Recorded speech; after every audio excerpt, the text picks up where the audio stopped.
खंडवा के लिए बहुत ही गौरव की बात है और दादा धूनी वाले महाराज जी के प्रति आस्था रखने वाले सभी श्रद्धालुओं के लिए एक आज की बैठक बहुत ही महत्वपूर्ण और एक मील का पत्थर निश्चित रूप से हमारे खंडवा के लिए साबित होगी। जो बरसों से जो विवाद चला रहा था वो विवाद समाप्त करने के लिए हमारे सभी जनप्रतिनिधि, हमारे सभी समिति के सदस्य, हमारे कलेक्टर साहब, ट्रस्ट से जुड़े हुए सभी पदाधिकारियों के साथ साथ छोटे सरकार और पटेल सेवा समिति के सभी लोगों ने एक बड़ा मन रख के एक सकारात्मक भाव के साथ सब लोग आगे बढ़े और 2021 से लगातार दादाजी महाराज जी के आशीर्वाद से मैं सांसद बनने के बाद मैंने लगातार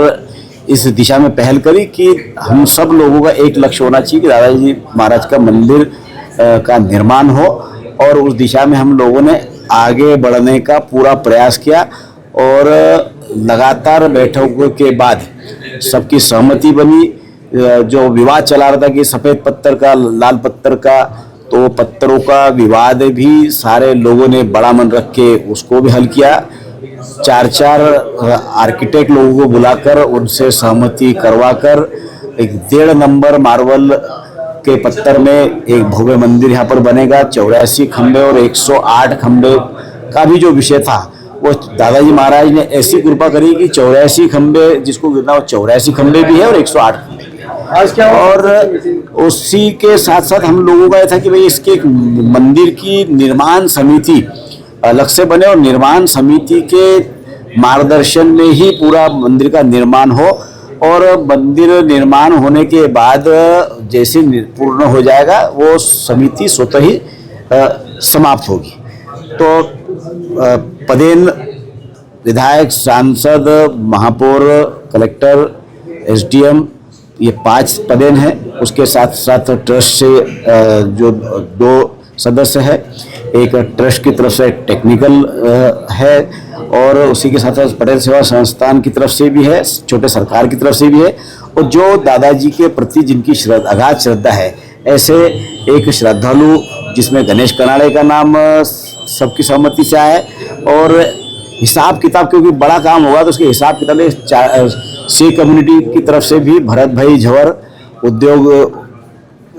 पतियों में से राकेश भाई बंसल जी और उसी के साथ साथ रिटायर इंजीनियर, जो कि इतना बड़ा काम होगा तो एक टेक्निकल बंदा वहाँ पर 24 घंटे खड़ा रहने वाला बंदा हो, उसके लिए सतीश कोटवाले जी। और क्योंकि संतों का मंदिर है, संत का मंदिर है, तो इसलिए संतों की भी इसमें भूमिका होना चाहिए। तो इसमें विवेकानंद पुरी जी महाराज और उत्तम स्वामी जी महाराज, ऐसे 2 संतों का भी इसमें समावेश किया है। तो 16 लोगों की ये निर्माण समिति बनी है और इसकी अगली बैठक जो है कि 3 तारीखों की समिति बन गई। एमओयू ट्रस्ट और प्रशासन के बीच में एमओयू साइन हो चुका है और उसके साथ साथ 3 तारीख को एक बड़ी हमारे ट्रस्ट समिति के लोगों की बैठक करके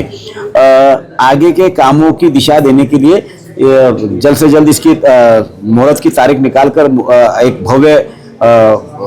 भूमि पूजन का कार्यक्रम होके दादाजी मंदिर के मार्ग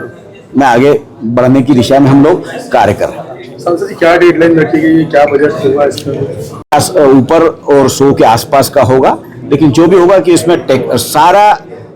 हिसाब किताब इसका जॉइंट अकाउंट भी होगा, जॉइंट अकाउंट के साथ साथ कलेक्टर कार्यालय भी, इसका कार्यालय भी होगा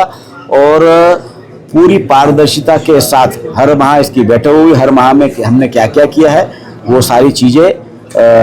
पूरी पारदर्शिता के साथ सार्वजनिक भी की जाएगी। क्या डेडलाइन है, कितने साल में बने? 3 साल का लक्ष्य रखा है कि 3 साल के अंदर इसका निर्माण होना चाहिए। तो हमारी तरफ से तो पूरा प्रयास है कि 3 साल के अंदर ही हम लोग सब मिलकर इसको, क्योंकि करने वाले दादाजी हम लोग तो निमित्त है, करने वाले दादाजी, कराने वाला दादाजी।